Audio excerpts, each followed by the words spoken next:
Hello, y'all. This is April Prayer, criminal defense attorney from Chicago, the justice junkie.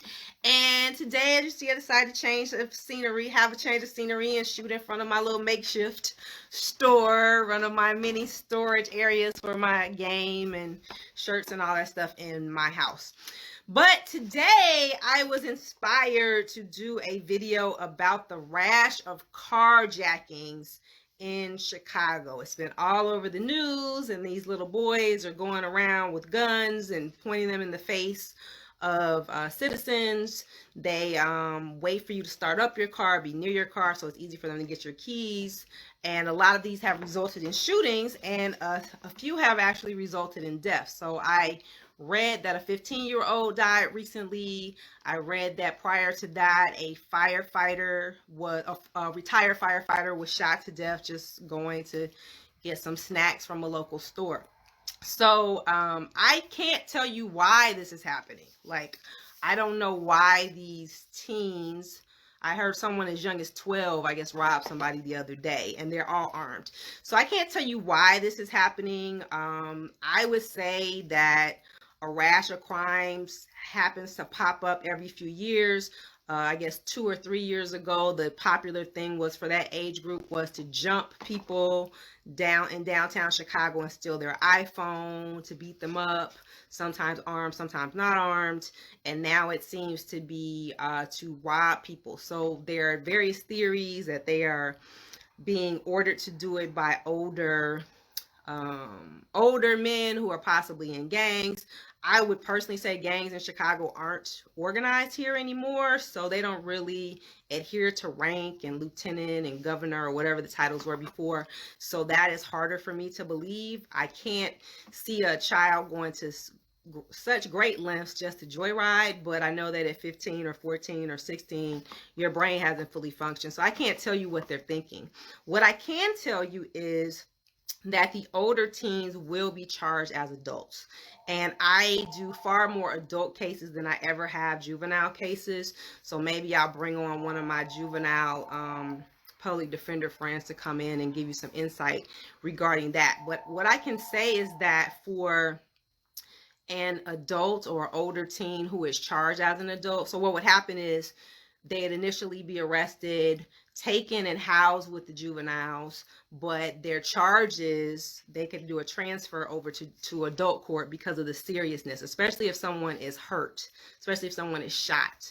So I just kind of wanted to break down the numbers for an adult or someone who is charged as an adult. Sometimes they're working with adults. When the firefighter was killed, there were teens and adults on scene.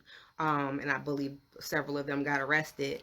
So I had to bone up on my research because I haven't done a carjacking case, I don't know, in probably like 15, 20 years.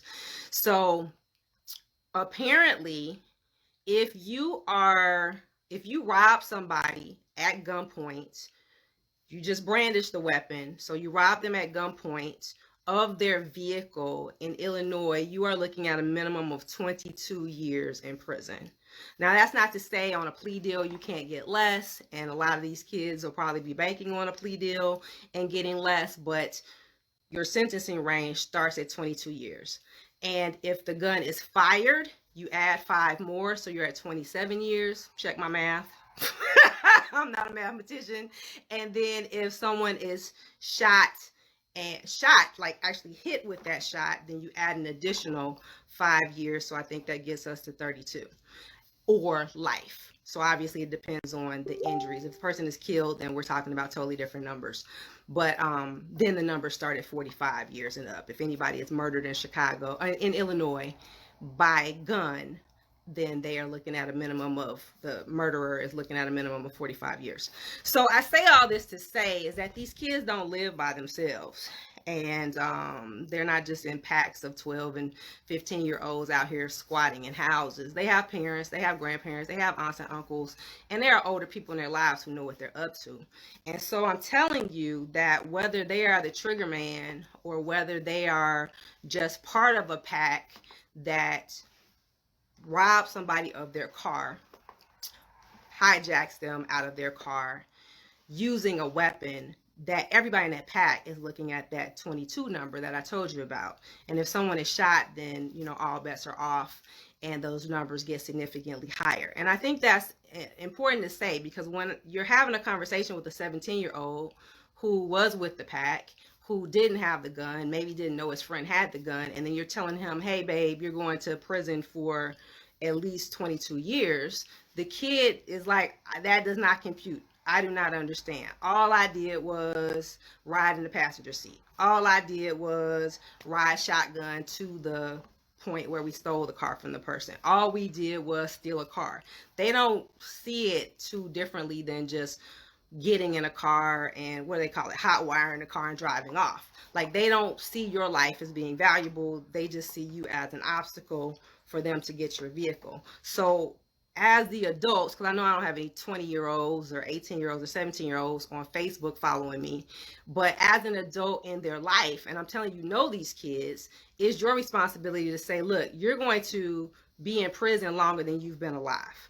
Like, that's the starting point. Like I said, not to say that after some negotiation, maybe the prosecutor will come off of that number, especially if they weren't the shooter. But you better believe that if shots are fired in that carjacking and someone is actually struck by those shots, then nobody's trying to deal. Nobody's trying to get you any lesser time.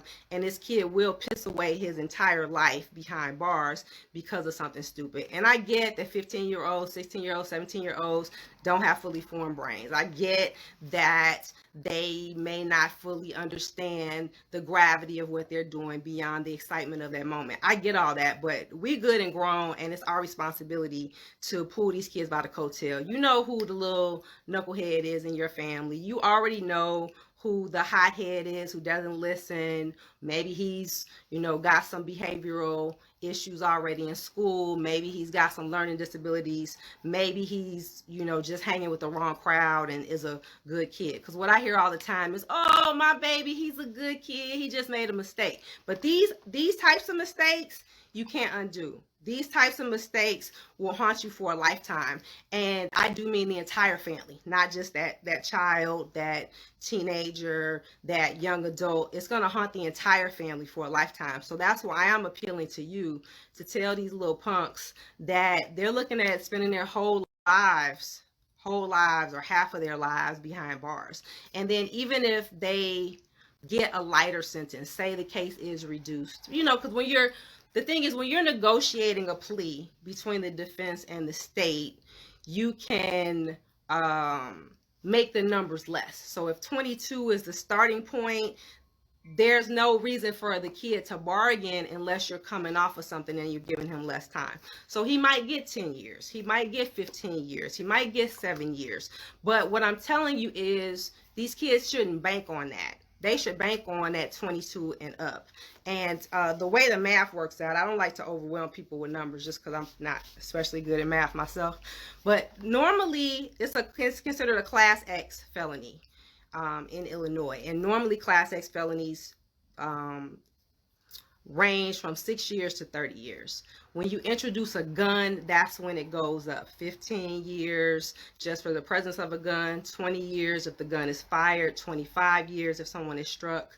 But for aggravated vehicular hijacking, which is what we call carjacking with a gun, they add on an additional year. So the starting point is 7 years, not 30, so that the kid can't get any less than 7 years. And then, like, it's that gun enhancement that really does you in. So you might be looking at, the judge might say, yeah, I'll give him 7, but then the judge can't do anything about that 15-year enhancement, that 20-year enhancement, that 25-year enhancement. And I'm telling you, these are impossible conversations to have, because I've had them with 17-year-olds, with 18-year-olds. They're like, what do you mean I'm going to jail longer than I've been alive for something I did for probably less than a minute or 2 minutes or 3 minutes? They don't get it, especially if they're not the one holding the gun. They don't understand. And so what I'm saying is, you need to understand, because when you're the one calling me, telling me what your nephew did or your stupid son did or what your cousin did or what your little brother did, and I'm trying to explain it to you, and the parent doesn't get it, the auntie doesn't get it, the grandma doesn't get it, they just want to tell me how this is a good kid who made a mistake.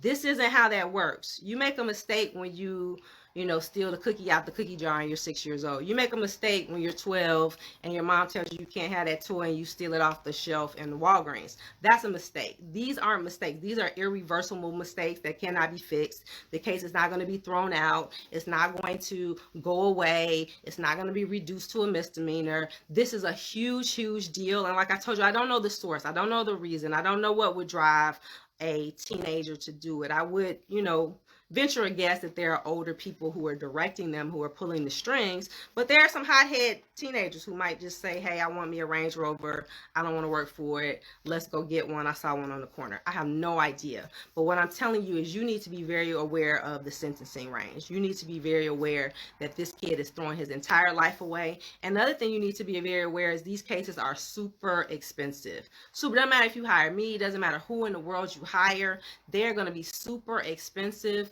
If they're represented by the public defender's office, they are in great hands because public defenders who are doing these types of cases are so seasoned and have been doing this for so long. But at the same time, you don't want to put your child in a position where he's represented by anybody.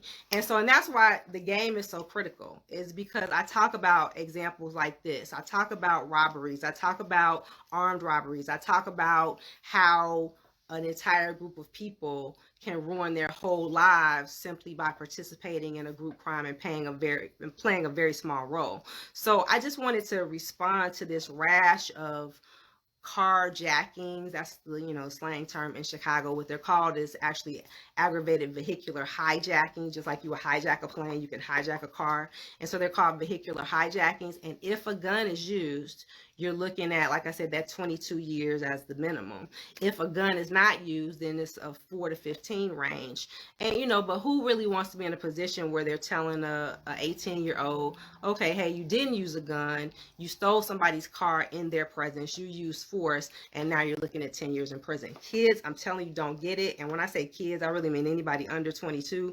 They don't understand. They don't understand accountability. They don't understand responsibility, and they certainly are not going to understand an attorney telling them, hey, boo-boo, you just threw your whole life away by making this rash decision. So I need your help, because these little knuckleheads, these kids, they are in your families, they belong to somebody, and it's our job to rein them in. If you see that they're going out late at night, if you see that they're hanging with people that you don't know, you need to intervene. You don't need to just turn a blind eye and say, oh, he's just getting high, he's hanging out with his friends, boys will be boys. Boys will be boys, and to an extent, but boys who pick up guns are dangerous.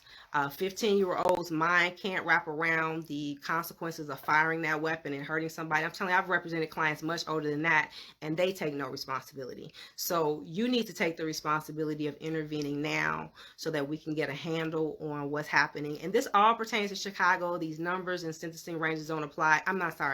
To Illinois. Don't apply to any other state. If you are any other place, I'm going to guarantee you that carjacking carries a stiff sentence, but I can't tell you what it carries in Nevada or in Indiana or New York or Florida. But you can tell them little bastards that they going to jail for a long time or prison for a long time, no matter where in the country they commit this crime. But I'm focused specifically on Illinois because there's a lot happening in and around the county that I live in and around the city that I live in, and we really need it to stop now. Peace.